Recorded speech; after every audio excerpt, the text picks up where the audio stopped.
D'abord que nous suivons de près la situation sur le terrain, spécifiquement dans la province du Sud Kivu, axe Kamanyola-Uvira.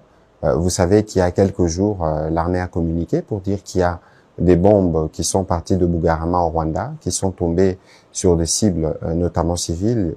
Et la réunion de ce matin avec la Première ministre, bien au-delà de ce que nous nous sommes dit à propos de ce qui s'est passé à Washington, c'est de regarder, parce qu'il y a des rapports, notamment du CICR et des organisations humanitaires, qui nous donnent des informations particulièrement inquiétantes. Et donc, il était important pour la Première ministre chef du gouvernement de réunir autour de lui tous les ministres, notamment ceux de la Défense, de l'Intérieur, pour voir comment on répond efficacement à cette situation. Mais ici, c'est qu'il faut noter, parce que nous parlions de Washington justement, que comme le président de la République le disait hier au cours de son allocution devant la nation, le Rwanda viole impunément l'accord que nous avions convenu ou signé à Washington il y a quelques jours. Ce n'est plus simplement violer l'accord que nous avons signé, mais c'est aller vers la régionalisation du conflit, parce qu'il est évident que le Rwanda prend le Burundi aussi en cible, au-delà des actes qui sont posés en République démocratique du Congo. C'est ici aussi le lieu d'interpeller les médiateurs pour que, dans le cadre de ce qui avait été convenu, puisse peser de son poids pour que la paix puisse restaurer, pour que le Rwanda puisse s'y ranger. Parce que, comme je vous le disais tout à l'heure, la situation humanitaire est particulièrement préoccupante. Lorsqu'on attaque des écoles, on attaque des centres de santé, on attaque des maisons d'habitation, c'est clair qu'il y a une volonté de s'aimer la terreur. C'est ici aussi l'occasion d'interpeller très vivement tous nos compatriotes qui sont particulièrement sur les réseaux sociaux. Nous parlons souvent du poison rwandais. Il faut faire très très attention sur tout ce qui circule. Nous sommes engagés dans un devoir de redevabilité. Nous viendrons donner les tableaux généraux de la situation. Vous savez que nos militaires sont engagés sur plusieurs fronts et que la situation sur le front peut être mouvante, et donc il ne faut pas suivre tout ce qui est donné. Vous connaissez par qui et par quel compte passent les poisons rwandais. Il est important que nos populations puissent être vigilantes et puissent se référer aux canaux officiels à travers lesquels nous allons communiquer. Je tiens à apporter ces précisions parce que c'est crucial en ce moment où la manipulation peut à elle seule s'aimer la panique au milieu de nos populations. Durant la réunion que nous avons eue avec la Première ministre, nous avons eu l'occasion d'échanger notamment avec le gouverneur de province et différents services provinciaux qui sont particulièrement mobilisés pour suivre pas à pas et nous tenir au courant de la situation sur le terrain. Donc, le moment venu, nous y reviendrons. L'accord n'est pas respecté justement parce que c'est de la responsabilité du président rwandais. Je viens de vous dire que le Rwanda veut régionaliser la guerre. Parce que l'objectif, c'est plus seulement les territoires congolais, l'objectif, c'est clairement le Burundi. Et donc, il est évident qu'une telle posture contrarie totalement toutes les déclarations qui ont été faites devant l'émissaire américain il n'y a même pas encore une semaine. C'est pour ça que le médiateur est particulièrement interpellé pour voir dans quelle mesure on peut mettre fin à toutes ces attitudes inutilement belliqueuses du Rwanda. La pratique du Congo prend ici l'engagement solennel de mettre en œuvre en toute sincérité l'ensemble des obligations qui découlent de ces accords. Nous le ferons avec sérieux, avec rigueur et avec le souci constant de la paix, de la sécurité de nos populations, de l'unité et de l'intégrité de notre territoire. Nous espérons qu'avec le même sérieux que la République du Rwanda respectera, elle aussi, pleinement la lettre et l'esprit des engagements pris ici à Washington.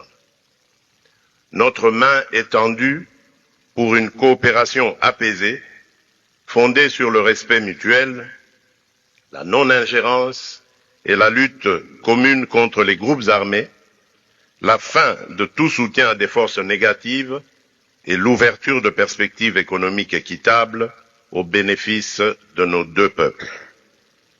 Pour ma part, je veux croire que ce jour marque le début d'un chemin nouveau, un chemin exigeant, certainement difficile, mais un chemin où la paix n'est plus seulement un vœu, mais un cap.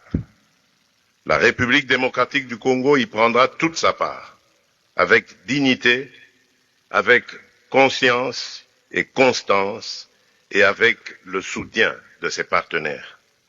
Nous demeurons vigilants, mais pas pessimistes, lucides, mais résolument optimistes. Que ces accords de Washington pour la paix et la prospérité soient pour nos peuples le symbole d'un engagement irréversible à tourner la page des confrontations et à ouvrir celle de la coopération et de la stabilité durable dans toute la région. Je vous remercie.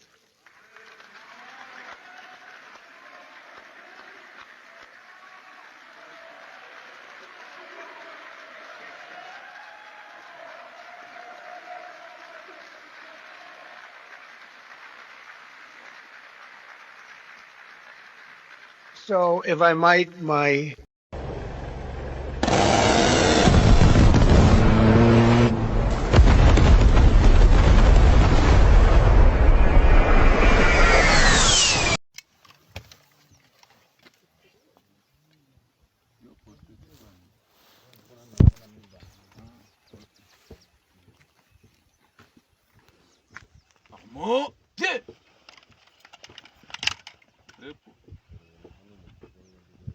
Nikiwaza munafika hapa, munafika Jirandre, mulikuwa munatokea ngambo gani?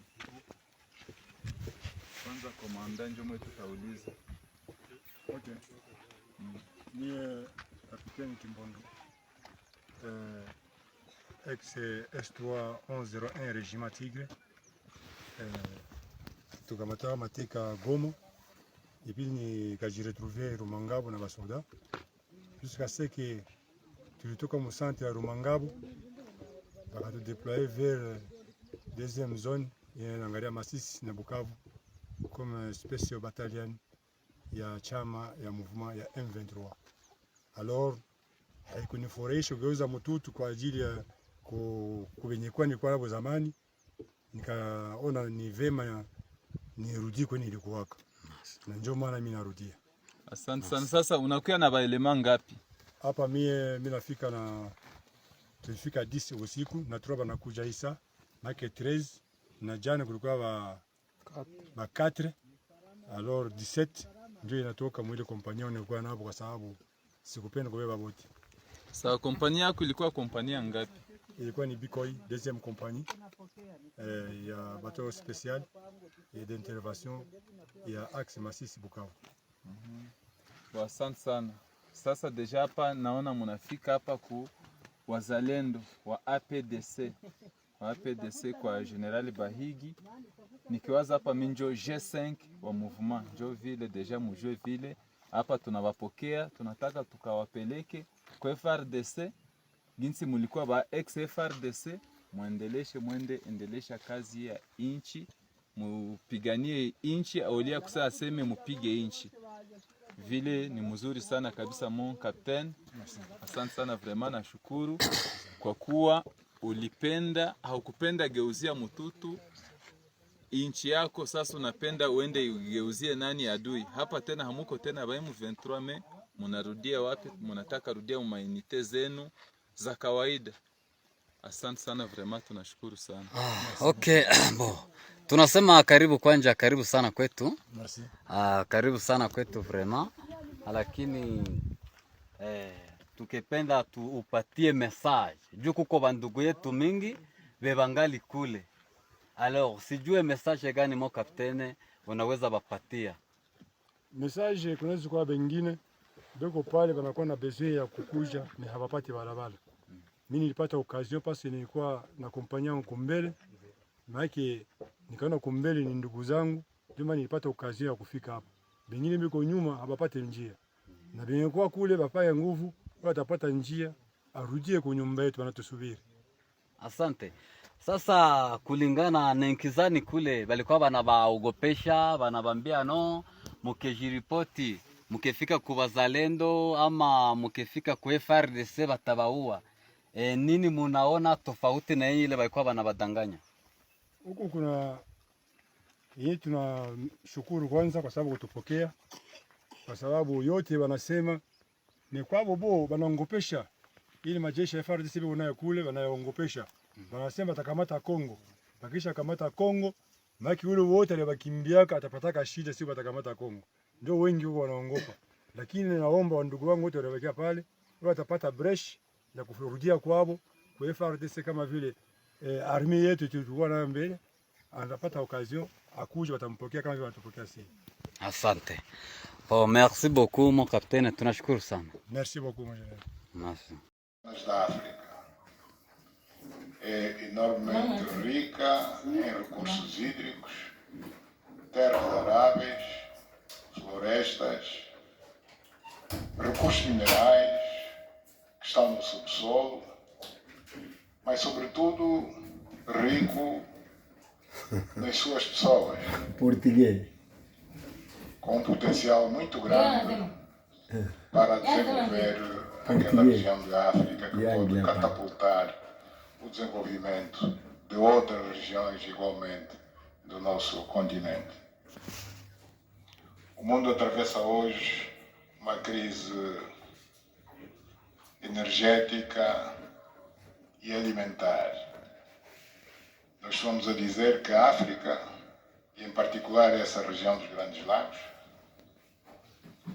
tem o potencial, não digo de resolver, mas de contribuir consideravelmente para a resolução destas duas grandes crises, quer alimentar, quer energética, não apenas para o nosso continente, mas para o mundo. A grande barragem do Inga, adormecida há bastantes anos, pode contribuir enormemente para a eletrificação do continente e, consequentemente, para a sua industrialização. Em termos de agricultura, o facto de ter terras aráveis, um índice de chuvas bastante regular e abundante, pode-se desenvolver a agricultura naquelas regiões para alimentar o continente. Nada disso tem sido possível fazer-se ao longo de décadas devido a este conflito que não tem sentido